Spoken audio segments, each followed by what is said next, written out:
Siang itu pada helper bekerja, kami istirahat di suatu gubuk.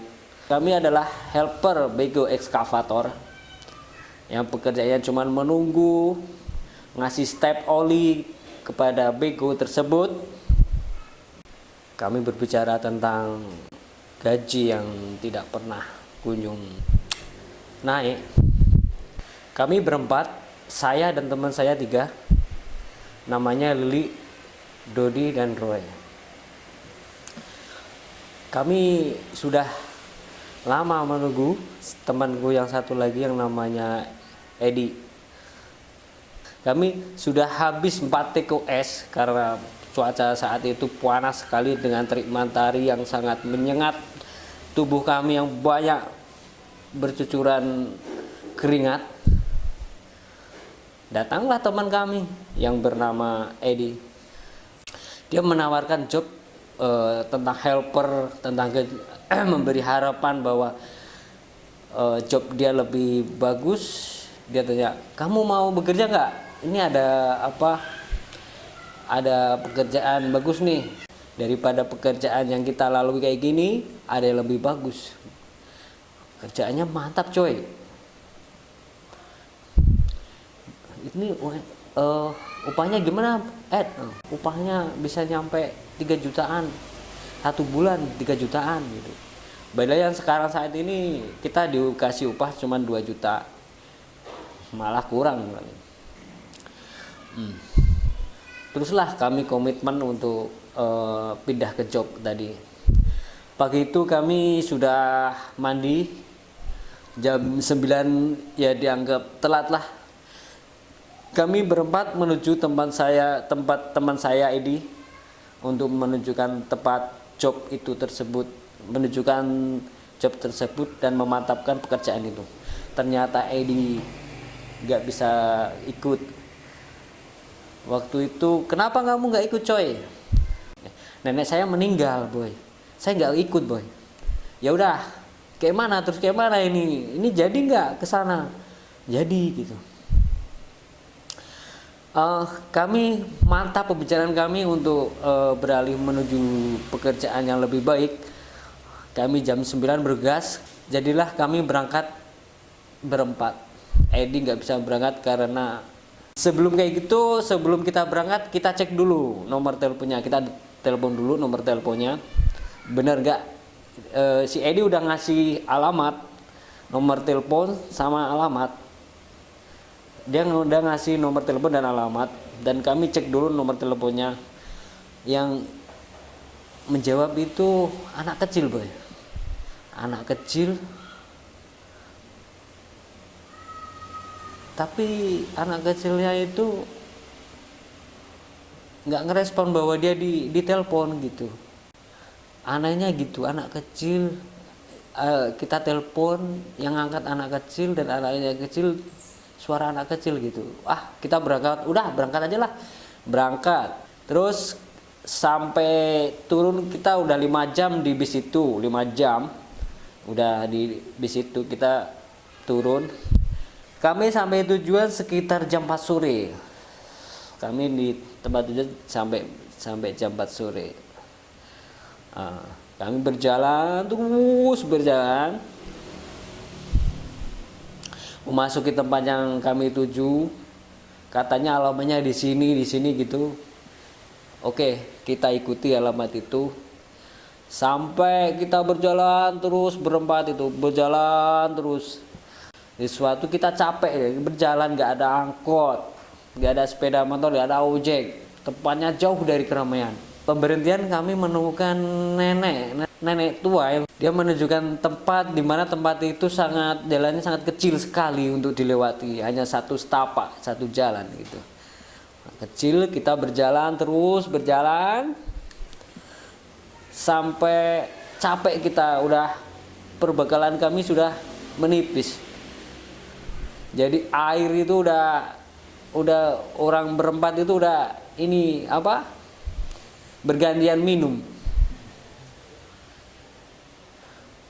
Terus sampai jam 6, sampai maghrib kita berjalan terus.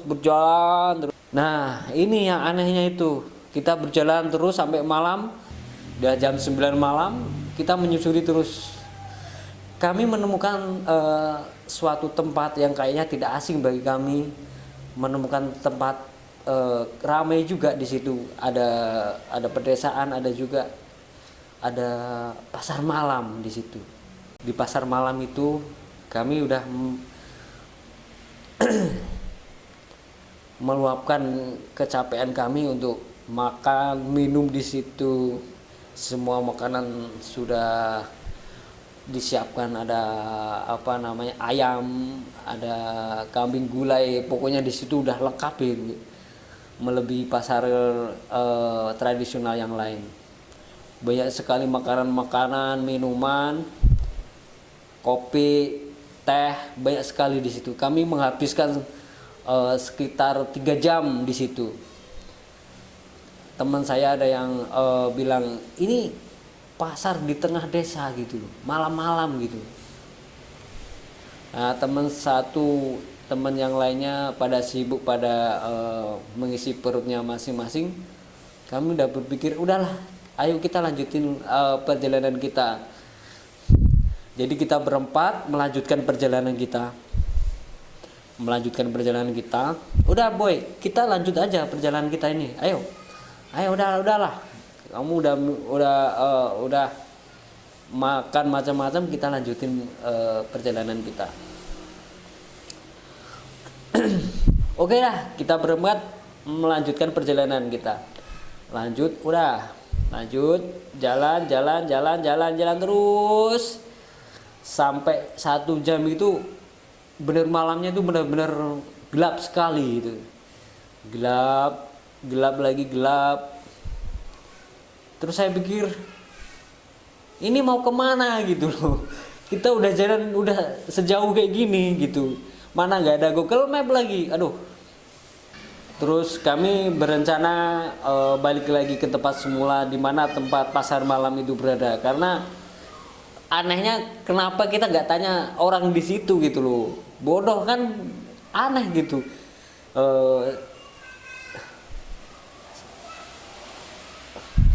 Karena terasa enaknya jadi kita lupa mau nanyain kita mau kemana. Orang-orangnya itu juga yang tadi di pasar malam harusnya ditanyain gitu. Udah kita pulang lagi, tanya sama orang tadi gitu.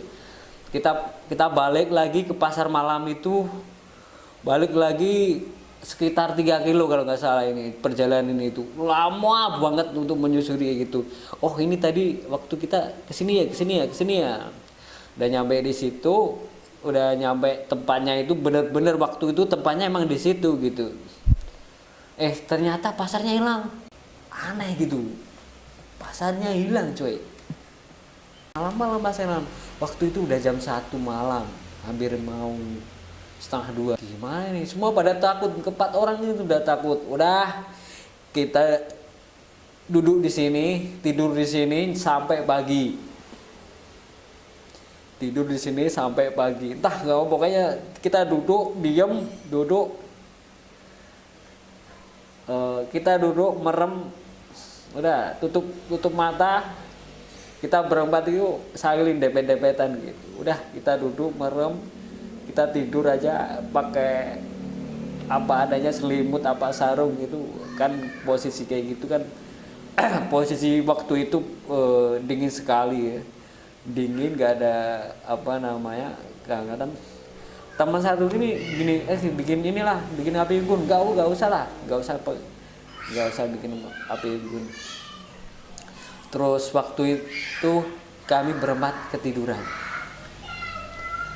Selang berapa setelah kami terbangun, kami cuman berdua, saya dan Mas Willy gitu. Nah, Bang, yang temannya 2 itu mana ya Bang? Nggak tahu. Kita terbangun itu di bawah pohon batu besar. Batunya hitam sekali. Kita tidur di bawahnya. Aduh, ini nggak karuan lagi. Teman 2 udah hilang. Kita hanya cuman berdua di sini. Capeknya bukan ampun. Kita tadi malam makan apa gitu loh. Kita tadi yang waktu itu makan, yang kita makan itu makan apa gitu. Coba kamu muntahin, muntahin gitu. Nah, ternyata yang dimakan enggak lalat gitu loh. Coba bayangin. Gila gitu, emang bener gila. Wah, kalau kejadian gitu gua aduh hancur bener nih. Pikiran gua nih udah gak karu-karuan gitu. Kita langsung pergi menyusuri sungai. Dan ini alur sungainya arahnya ke bawah, kita ke bawah. Kita ke bawah yuk, ayo kita ke bawah. Kita ngikutin Mas Lili menyusuri sungai sampai ke ujung muara sungai pantai. Ada suatu desa di situ, kami diamankan di situ.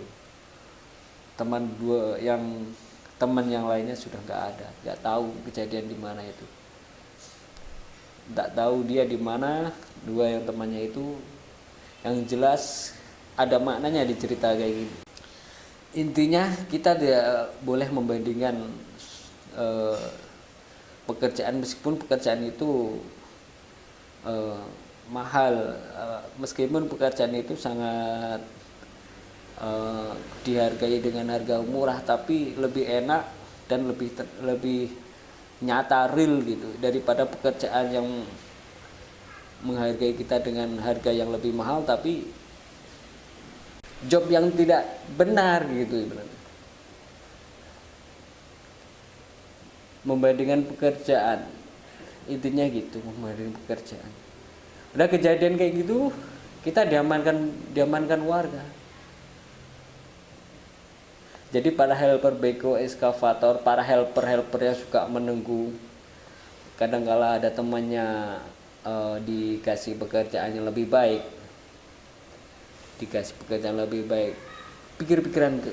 pikirkan dulu, lebih mantap gak, lebih pekerjaan dibandingkan pekerjaan yang lain gitu. Dipikirkan yang lebih matang lagi. Terima kasih. See you next time.